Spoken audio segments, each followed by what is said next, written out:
El capítulo 10 de Génesis es muy conocido como la tabla de las naciones, la tabla de las naciones, porque es una lista de descendientes, de los descendientes de Noé. Noé tuvo 3 hijos, Sem, Cam y Jafet. Y entonces ahí aparecen los hijos de cada uno de ellos y los hijos de los hijos, etcétera, etcétera. Es una lista bastante larga. Y cuando uno la observa, se encuentran cosas muy interesantes. Yo tengo una tabla de esa genealogía. No es completa. Aquí apenas aparecen los primeros y los segundos. Eso es todo. Pero se pueden apreciar algunas cosas allí. Por ejemplo, de Jafet no hay mucho que decir, pero de Cam tuvo un hijo que se llamó Cush, que son los de la raza negra en África, y de ahí viene Nimrod. Y Nimrod es un personaje muy interesante que ya vamos a ver. Ahora, Sem tuvo varios hijos, pero uno de ellos se llamó Arfax, el tercero en la lista. Y de él viene un hombre llamado Eber. Los que conocen bien el hebreo dicen que la raíz del nombre Eber es la misma raíz del idioma hebreo, el nombre de ese idioma que hablan los israelitas. Y bueno, ahí después de Eber, viene Nacor, Tare y Abram, sin la H. Después tenía la H Abraham. Y Abraham es el padre de la nación israelita, que ya algunos de ustedes conocen bien. Esa historia comienza en el capítulo 12 de Génesis, la historia de Abraham. Pero volvamos a la segunda columna, la del medio, con Nimrod. Ese está en el versículo 8, así que abran en Génesis capítulo 10, versículo 8. Y allí vamos a encontrar que dice lo siguiente: y Cus engendró a Nimrod, quien llegó a ser el primer poderoso en la tierra. Este fue vigoroso cazador delante de Jehová, por lo cual se dice, así como Nimrod, vigoroso cazador delante de Jehová. Y fue el comienzo de su reino Babel, Erec, Accad y Calne en la tierra de Sinar. De esta tierra salió para Asiria y edificó Nínive, Rehobot, Cala y Resén entre Nínive y Cala, la cual es ciudad grande. Cuando llegamos al verso 8, se rompe la estructura de la narración, o la lectura como que se interrumpe. Parece que todo viene normal y aparece Nimrod y ahí ya se detiene el escritor para explicarnos quién es ese personaje. Y en esos versículos se nos dicen 3 cosas básicamente acerca de él. La primera es que él fue el primer poderoso en la tierra, el primero en ejercer poder, dice la versión latinoamericana. Otras Biblias dicen el primer rey, el primero en ejercer potestad sobre la gente. Si nosotros nos trasladamos varios o muchos siglos adelante, encontramos al Señor Jesucristo diciéndole a sus discípulos: es bien sabido, es bien conocido que los reyes se enseñorean de las naciones y ejercen potestad sobre ellas, pero entre ustedes no va a ser así. Entonces, Nimrod fue el primero en ser rey y en ejercer potestad sobre la gente. Y Jesús dice, así no. De modo que eso nos pone a Nimrod en un lado y a Jesús en el otro, en 2 extremos completamente opuestos. En asuntos de liderazgo, Nimrod va para allá y Jesús va para el otro lado, completamente opuestos.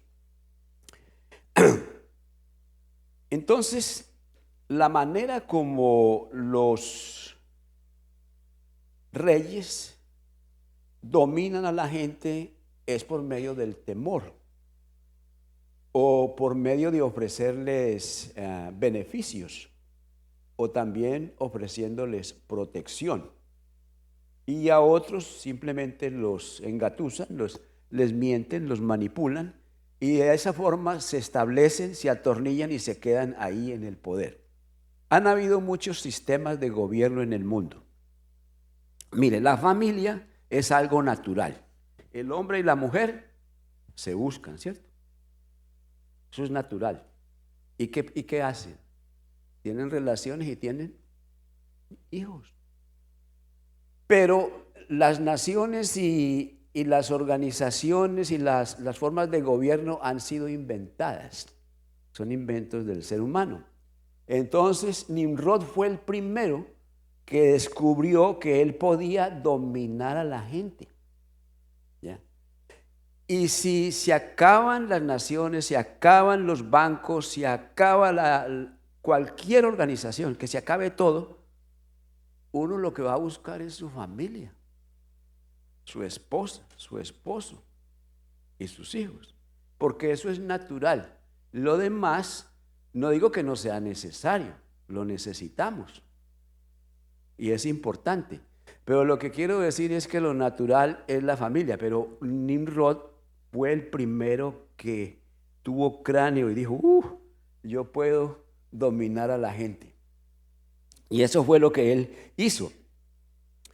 Y de esa manera él los gobernó y los dominó. Entonces él fue el primer poderoso, el primer rey. Acuérdense que el libro de Génesis significa principios, orígenes. Entonces el origen de los gobiernos humanos está ahí, con Nimrod. La otra cosa que nos dice esta narración es que Nimrod fue vigoroso cazador delante de Jehová. Ese es el verso 9. Vigoroso cazador delante de Jehová. Por lo cual se dice, así como Nimrod, vigoroso cazador delante de Jehová. Vigoroso significa lleno de vida, con vitalidad. O sea que físicamente Nimrod era un hombre fuerte y seguramente podía pelear y dominar a muchos. Él podía, o quizás fue el matón del grupo, el que los podía dominar. Nadie podía con él, era vigoroso. Pero dice también vigoroso cazador delante de Jehová. Y cazador obviamente nos trae la idea de alguien que caza animales. Es muy posible que Nimrod, pero el problema es que el contexto nos da la idea de que Nimrod estaba dominando gente. Él no tenía un zoológico. ¿Cierto que no? Ahí no dice eso. Él lo que dice ahí es que él creó un reino, fundó ciudades, fue el primer rey. Entonces, si fue cazador, quizás él aplicó esas técnicas de la caza y dijo, quizás de cierta manera puedo también cazar hombres. Y se convirtió en un cazador de hombres. ¿Cómo? Pues ofreciéndole protección a otros, amenazando a otros, ofreciendo beneficios, mintiendo. Y así agrupa una cantidad de personas y comienza a dominar. Entonces, así como Jesús fue pescador de hombres para el beneficio de ellos, Nimrod fue cazador de hombres para explotarlos y para dominarlos. Son dos posiciones completamente diferentes, pero fue el primero en darse cuenta que podía hacer eso. Luego la frase siguiente dice, delante de Jehová, poderoso cazador delante de Jehová. Esta frase delante de Jehová nos hace pensar tres cosas. Una, que Jehová estaba con Nimrod. Incluso por ahí hay una Biblia que no sé quién la tradujo, pero dice que fue vigoroso cazador porque Dios estaba con él. Pero eso no cuadra con el resto del pasaje, porque Nimrod fue el fundador de Babilonia. Ahí más adelante lo vamos a ver. Y Babilonia, ustedes saben que Dios confundió las lenguas porque estaba en contra de lo que estaban haciendo. Entonces, no cuadra ese significado. La otra probabilidad es que Nimrod estaba contra Dios, y eso sí es más factible.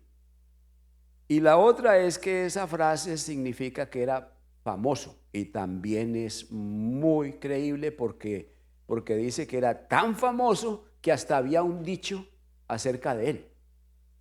Y el dicho es como Nimrod, vigoroso cazador delante de Jehová. Lo que sucede es que era muy conocido en todo el mundo de ese entonces, y Dios pues siempre ve o siempre estamos en alguna manera en la presencia de Dios. Entonces Dios no estaba ignorante de lo que hacía Nimrod. Bueno, también era tan famoso que, pues, que se formó ese dicho, como hoy en día que hay gente famosa, son traficantes, gente mala, y les escriben un corrido, ¿no? El famoso narco corrido, o se crean dichos acerca de esas personas. Lo que sucede, hermanos, es que los Nimrods están por todas partes.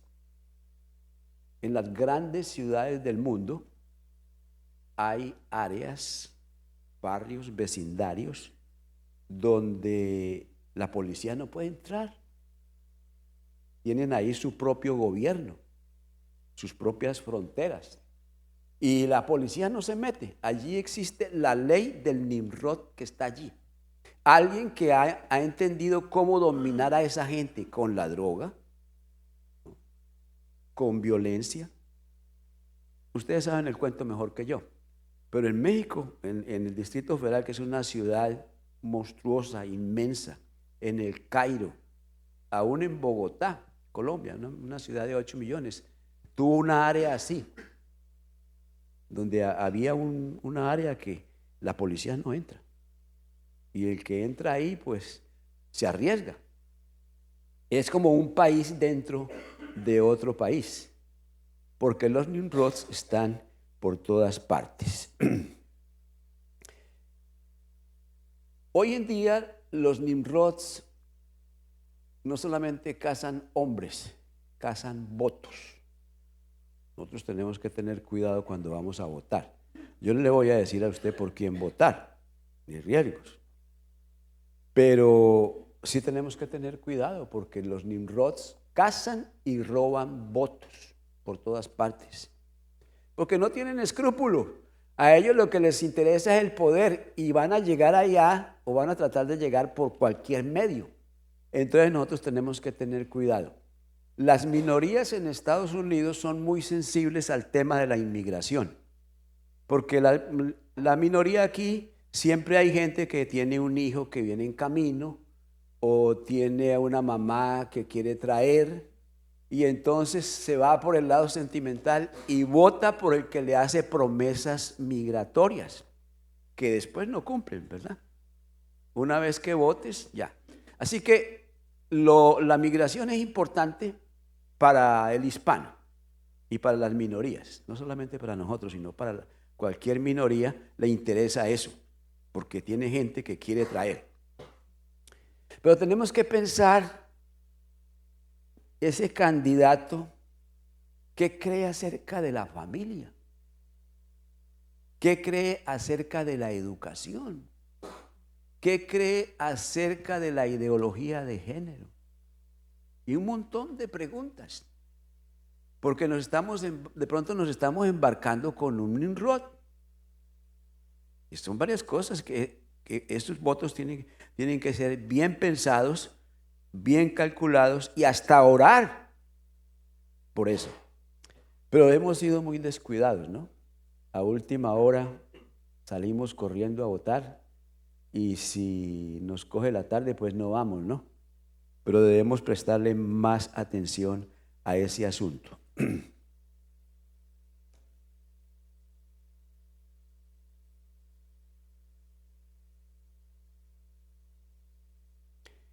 Otro problema que nosotros tenemos es pensar que el gobierno tiene la responsabilidad de resolver todos nuestros problemas. o todos los problemas. Y eso no es posible. Por eso los aspirantes al gobierno prometen. Y después nos suben unos impuestos y luego no pasa nada. Pero eso sucede porque pensamos que el gobierno está para resolver problemas. Y mire, si usted va a esperar que el gobierno le resuelva sus problemas y no trabaja, y no ahorra, y no descansa, ellos no van a venir a tocarle la puerta y a decirle, mire, ¿qué necesita? Ellos sí acuden en desastres y cosas así, pero es mejor que aprendamos a valernos por nosotros mismos y no dependamos del gobierno, porque la dependencia no es buena en ninguna forma. Una vez que uno depende del gobierno, entonces ellos tienen el control. Tienes que estar de acuerdo. Cuando no piensas como ellos, entonces no tienes los beneficios. Estoy hablando en general. En los países de Latinoamérica es así. Por ejemplo, en Venezuela o en Cuba, si no piensas como ellos, no tienes educación, o no tienes medicina, o no tienes su cuota de comprar arroz o frijoles, como sea. Hay que pensar como ellos, porque dependen del gobierno. Entonces, mientras más independientes seamos como familia, muchísimo mejor.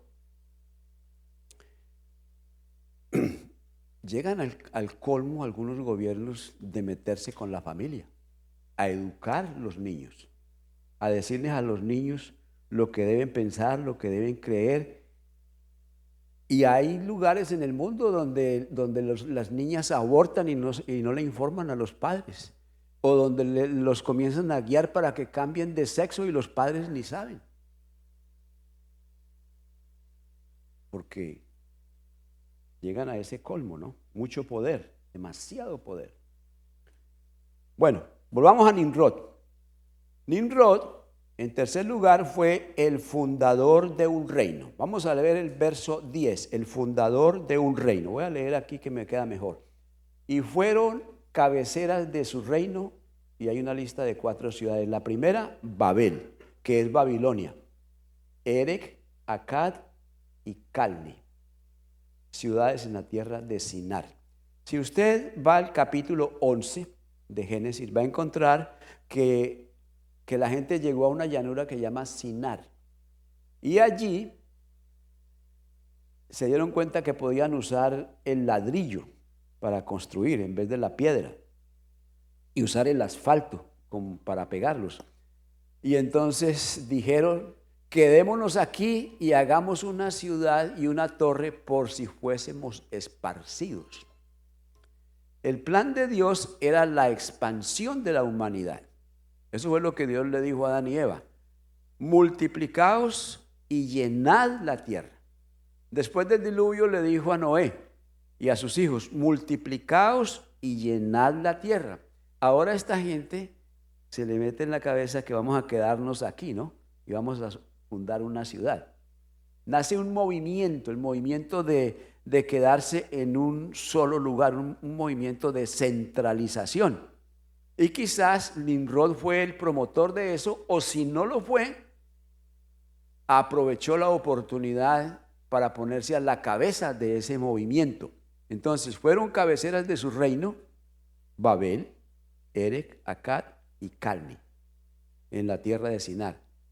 De esta tierra salió para Asiria y edificó Nínive, Rehobot, Cala y Resén entre Nínive y Cala, la cual es ciudad grande. O sea que habían 2 áreas donde él edificó ciudades, 4 en Sinar y 4 en Asiria.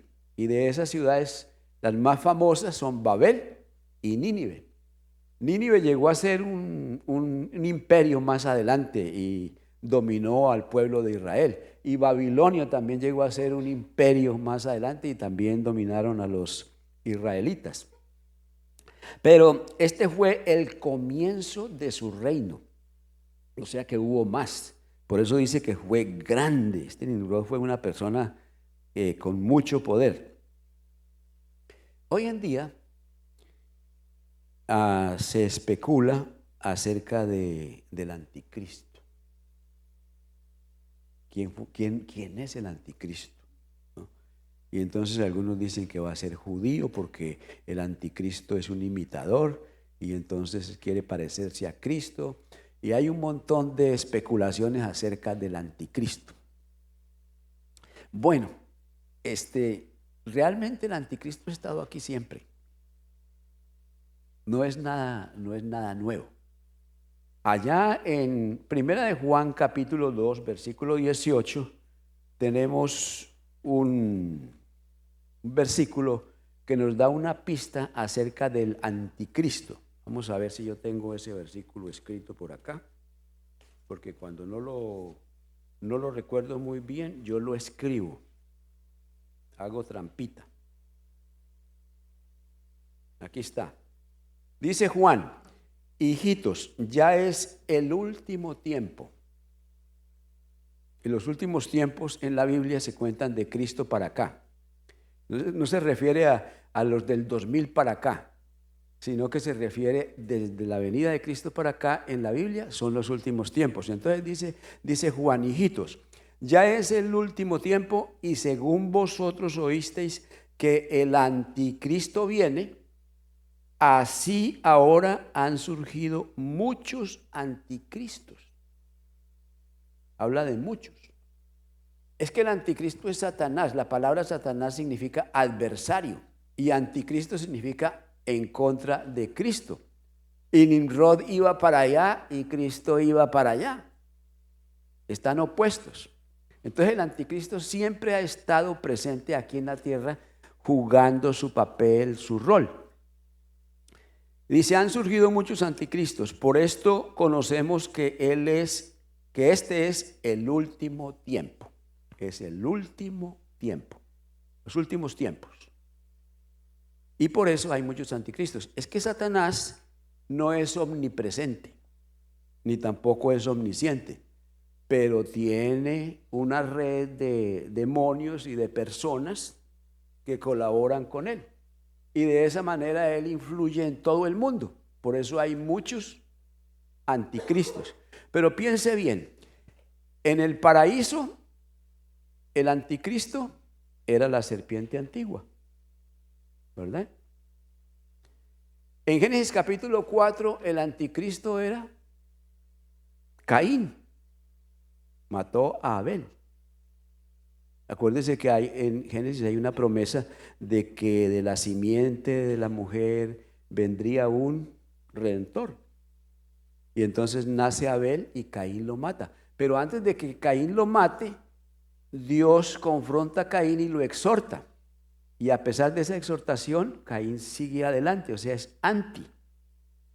Y Dios le establece una disciplina y Caín protesta y no la cumple, porque lo condenó a ser vagabundo, pero él después fundó una ciudad. El que funda una ciudad ya no es vagabundo. Entonces, en contra. En el capítulo 10, el anticristo es Nimrod. En el libro de Éxodo, el anticristo es el faraón de Egipto, que manda tirar todos los niños hebreos, israelitas, al río Jordán, al río Nilo. Y así sigue. Y en cada época hay un anticristo. Más adelante el anticristo era el imperio asirio. Más adelante era el imperio babilónico. Más adelante eran los griegos. Azotaron al pueblo de Israel. Más adelante el imperio romano. Y así a través de la historia han habido muchos anticristos. Hay un capítulo en Apocalipsis que nos da mucha luz acerca de esto del anticristo. Vayan a Apocalipsis capítulo 12. Ese capítulo 12 es un capítulo histórico. El libro de Apocalipsis tiene párrafos y capítulos históricos y tiene párrafos y capítulos proféticos y apocalípticos. Este es histórico. Entonces, mire cómo dice el verso 1. Dice Juan, apareció en el cielo una gran señal. La palabra señal para Juan es algo que tiene significado. Entonces apareció algo con mucho significado. ¿Y qué fue lo que vio? Una mujer vestida de sol con la luna debajo de sus pies y sobre su cabeza una corona de 12 estrellas. Esa mujer es la nación israelita. Ya van a ver por qué. Y estando encinta, clamaba con dolores de parto en la angustia del alumbramiento. También apareció otra señal. Pero mire, cuando Dios llama a Abraham para formar la nación israelita, lo que Dios está es preparando un canal biológico para la venida de Cristo. Por eso en este discipulado bíblico yo les enseño que hay una necesidad de la salvación, pero que de Génesis 12 en adelante hay un canal de salvación, es un canal biológico, por ahí vendría Cristo. Entonces, esta nación israelita está aquí representada como una señal, una mujer vestida de sol, con la luna bajo sus pies y sobre su cabeza una corona de 12 estrellas. Y clama con dolores de parto, porque esa nación sufrió mucho, ha sufrido mucho. El verso 3, también apareció otra señal, o sea, otra cosa con significado en el cielo. Apareció en el cielo algo que tiene significado. Y he aquí un gran dragón escarlata que tenía 7 cabezas y 10 cuernos, y en sus cabezas 7 diademas. Esto es un poco loco para nosotros que no conocemos la cultura judía antigua ni sus simbologías. Entonces nos suena un poco raro. Pero fíjese que en el versículo 9, a ver, el versículo, hay un versículo aquí más adelante donde identifica al dragón como la serpiente antigua, que se llama diablo y se llama Satanás. Entonces nos aclara que ese dragón no es otro que la serpiente antigua. Entonces este capítulo lo que nos está diciendo es que a través de la historia el anticristo ha estado presente. Y no tenemos que matarnos mucho la cabeza especulando quién será y dónde irá a aparecer. Algunos dicen quizás ya nació. ¿No? Es posible que sea un niño en este momento. No, siempre ha estado. Desde el comienzo lo hemos tenido aquí. Entonces, Nimrod fue el primero en formar un reino. El último que va a formar un reino aquí en la tierra es el anticristo. Que eso sí, el anticristo es un personaje siniestro que al final de la historia va a arreglar muchos problemas y luego se va a convertir en un tremendo dictador, un déspota, va a dominar, va a tener un dominio absoluto y va a ser terrible. Entonces, el primero fue Nimrod y el último va a ser el anticristo, pero es el mismo con las mismas. Entonces esto se reduce a dos cosas, hermano. Se reduce a esto. Este planeta está en disputa. Hay dos personajes tratando de poseerlo. Uno es el anticristo y el otro es Cristo. Cristo vino y habló de establecer el reino de Dios aquí en la tierra. Y lo malinterpretaron. Algunos pensaban que se iba a tomar el poder y que iba a acabar con los romanos. E incluso cuando antes de ascender a los cielos, los discípulos le preguntaron a Jesús: Maestro, ¿vas a devolver el reino a Israel ahora? Y Jesús dice: no, a ustedes no les toca saber eso. Ustedes van a ser mis testigos en Jerusalén, Judea, Samaria y lo último de la tierra. Ese es el plan. Porque el reino de Dios es algo que se establece primero en el corazón. Es un reino de amor, de libertad, de verdad y de fe. El reino del anticristo es algo de dominio, algo aplastante, algo esclavizante. Y entonces aquí no hay manera de ser neutral.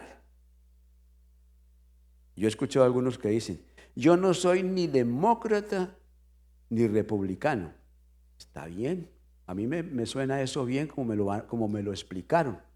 Eso quiere decir que no tiene compromiso con ningún partido y que va a escoger el candidato que mejor le parece. Perfecto. Pero entre el anticristo y Cristo no hay forma, porque no es por 4 años, ¿no? Es algo definitivo. Ahí no nos podemos equivocar.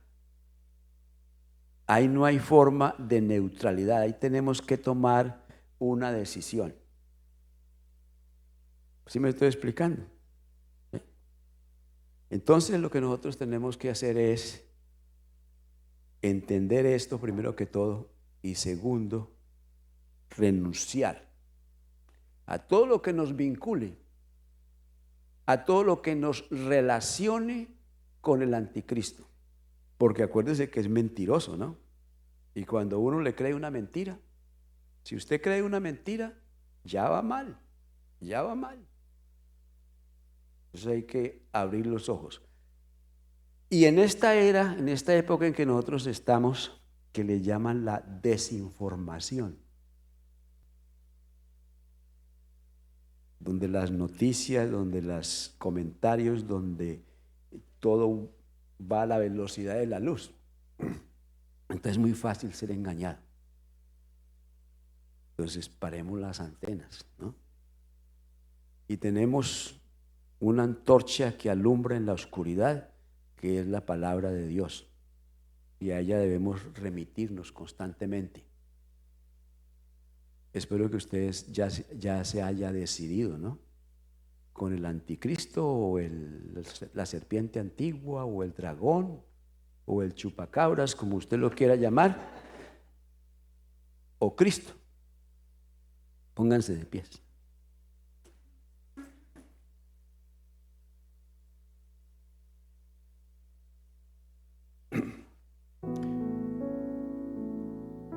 Le invito una vez más a que no salga de acá sin tener su momento de reflexión espiritual, porque una vez que salimos nos entretenemos en otras cosas y tal vez para muchos de ustedes podría ser el único momento de reflexión en su vida, en su semana. Piense, realmente este es un asunto entre el bien y el mal.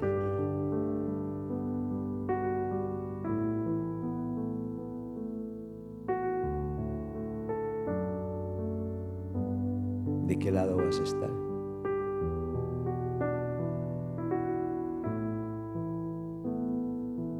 Dígale, Señor, renuncio a todo lo que me vincule con el antagonista. Me niego a seguir sus ideas y dedico mi vida a seguir a Cristo, a aprender más de sus enseñanzas y a conocerlo mejor como persona. Amén.